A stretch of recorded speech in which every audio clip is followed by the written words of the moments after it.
Hai Sobat Browsing, dari lautan Mediterania kita akan bergeser kembali ke timur, tepatnya di Kepulauan Nusantara kita tercinta.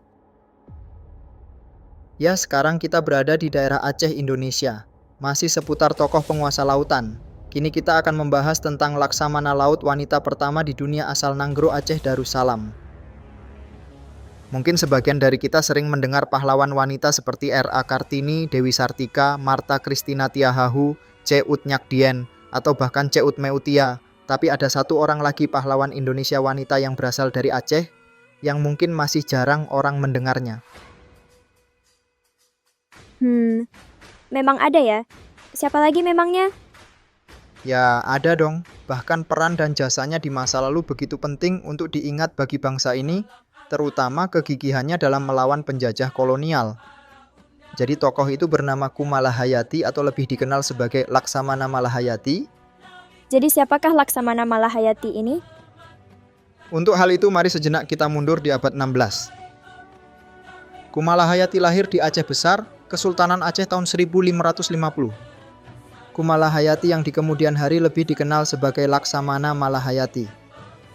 Laksamana Malahayati menjadi sosok legenda yang dikenal oleh masyarakat Aceh dan oleh sejarawan internasional sendiri, juga mengenal Malahayati sebagai Laksamana Laut wanita pertama di dunia.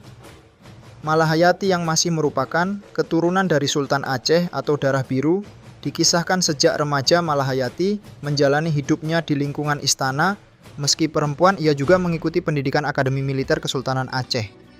Dan pada usianya yang ke-35, ia telah dipercaya untuk mengepalai barisan pengawal rahasia istana dan menjabat sebagai Panglima Protokol Pemerintah pada masa pemerintahan Sultan Alauddin Riayat Shah Al-Mukammil. Laksamana Malahayati lebih dikenal karena perlawanannya terhadap kolonialisme Eropa, terutama pada Portugis dan Belanda.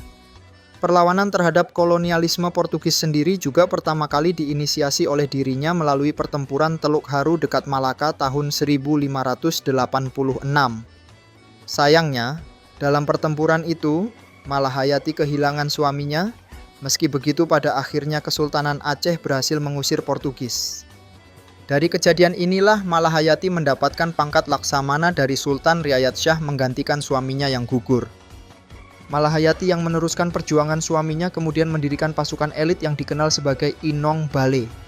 Inong Bale merupakan pasukan elit atau prajurit perempuan yang berstatus janda akibat gugurnya para suami mereka dalam perang. Dengan jumlah pasukan yang mencapai 2.000 orang, Malahayati melatih Inong Bale menjadi pasukan tempur yang disegani.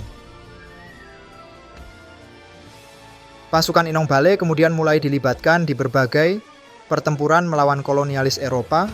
Wilayah pertempuran mereka pun tidak terbatas di Selat Malaka, namun juga ke pantai timur Sumatera dan Malaya, di mana saat itu Kesultanan Aceh sedang meluaskan pengaruhnya.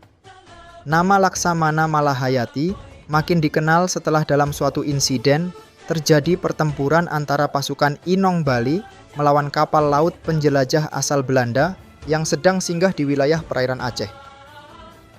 Kapal laut Belanda itu dipimpin oleh Cornelis de Houtman. Siapa itu Cornelis de Houtman? Kayak pernah dengar ya? Bagi kita semasa sekolah di pelajaran sejarah, mungkin nama Cornelis de Houtman tidaklah asing karena Cornelis de Houtman merupakan orang Belanda pertama yang datang ke Nusantara untuk mencari rempah-rempah. Namun karena tabiat buruk de Houtman, ia mendapatkan perlawanan oleh rakyat setempat, khususnya setelah ia terusir dari Banten dan bersinggah di perairan Aceh. Muncul insiden di mana dalam perlawanan itu, Cornelis de Houtman kehilangan nyawanya di ujung rencong Laksamana Malahayati setelah bertarung 1 lawan 1 di atas geladak kapal. Tak hanya cakap sebagai panglima perang di laut, Malahayati juga piawai sebagai juru runding, di mana pemerintah Belanda mengajukan pembebasan terhadap tawanan perang mereka yang ditahan pihak Kesultanan Aceh, termasuk Frederik de Houtman, saudara dari Cornelis de Houtman.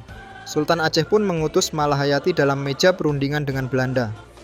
Isi perundingan itu disetujui dengan pembebasan prajurit-prajurit Belanda yang dipenjara dan Belanda harus mengganti-ganti rugi perang yang mereka timbulkan. Tidak hanya itu, Laksamana Malahayati juga pernah menjadi orang yang menerima James Lancaster, duta utusan Ratu Elizabeth I dari Inggris. Laksamana Malahayati tutup usia pada tahun 1615 dan dikebumikan di desa Lamreh, Kecamatan Krueng Raya, Kabupaten Aceh Besar. Dan atas jasa-jasanya pada tanggal 9 November tahun 2017, lewat keputusan Presiden Republik Indonesia menetapkan Laksamana Malahayati sebagai pahlawan nasional Indonesia. Nama Malahayati kemudian diabadikan sebagai salah satu nama kapal perang milik TNI Angkatan Laut. Tidak hanya itu, hari kelahiran Laksamana Malahayati, tanggal 1 Januari telah ditetapkan sebagai Hari Perayaan Internasional oleh UNESCO. Sekian dulu dari kami.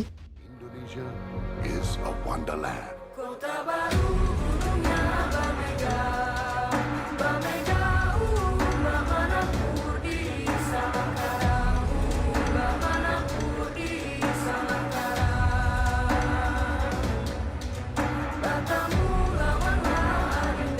Terima kasih Sobat Browsing, mohon maaf apabila ada kurangnya. Jangan lupa like, komen, dan subscribe, serta ketuk tombol loncengnya.